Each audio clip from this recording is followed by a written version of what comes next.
വിശുദ്ധ മർക്കോസിന് സുവിശേഷം 2-ാം അധ്യായം 1 മുതൽ 12 വരെയുള്ള തിരുവചനത്തിലൂടെ നാം കടന്നു പോകുമ്പോൾ 4 പേർ ഒരുമിച്ച് കൂടിയപ്പോൾ തളർന്നു കിടക്കുന്ന ഒരു മനുഷ്യന് സൗഖ്യപ്പെട്ട മനോഹരമായ ഒരു അനുഭവം നാം കാണുന്നുണ്ട്. നോക്കുക, 4 പേർ ഒരുമിച്ച് കൂടിയപ്പോൾ ഒരു തളർവാദ രോഗിക്ക് സൗഖ്യം കിട്ടുന്നു. ഇന്ന് നമ്മുടെയൊക്കെ ജീവിതയാത്രയിൽ, പ്രത്യേകിച്ചും ഈ കാലഘട്ടത്തിൽ, നമ്മൾ 4 പേർ ഒരുമിച്ച് കൂടുമ്പോൾ അത് ഒത്തിരി പേരുടെ സങ്കടത്തിന് കാരണമാകുന്നില്ലേ?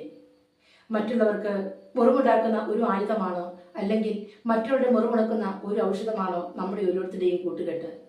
നാം മറ്റുള്ളവരുമായി കൂട്ടുകൂടുമ്പോൾ അത് അവന് സന്തോഷമാണോ സമ്മാനിക്കുന്നത്, അല്ലെങ്കിൽ അവന്റെ രോഗത്തിന്, അപകടത്തിന്, അവന്റെ നാശത്തിന് കാരണമാകുന്നുണ്ടോ?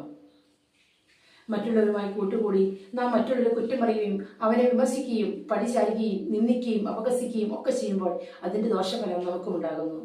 നമുക്ക് നല്ല കൂട്ടുകാരെ തിരഞ്ഞെടുക്കാം. അതുപോലെ മറ്റുള്ളവരെ, അവരുടെ കുറവുകളെ മനസ്സിലാക്കി നമ്മളോട് ചേർത്ത് നിർത്താം. ഈ നോമ്പുകാലത്ത് നമുക്ക് ദൈവം നൽകിയിരിക്കുന്ന നമ്മുടെ സമ്പത്തും ആരോഗ്യവും ഐശ്വര്യവും പദവിയും ഒക്കെ മറ്റുള്ളവർക്ക് മുറിവുണ്ടാക്കുന്ന ഒരു ആയുധമായി മാറ്റാതെ മറ്റുള്ള മുറിവുണക്കുന്ന ഒരു ഔഷധമായി മാറ്റാം. അതിനുവേണ്ടി ഈശ്വര കൃപയ്ക്കായി നമുക്ക് പ്രാർത്ഥിക്കാം. അങ്ങനെ ഈ നോമ്പുകാലം നമുക്ക് കൂടുതൽ ഫലമുള്ളതായി തീർക്കാം. സ്തുതിയായിരിക്കട്ടെ.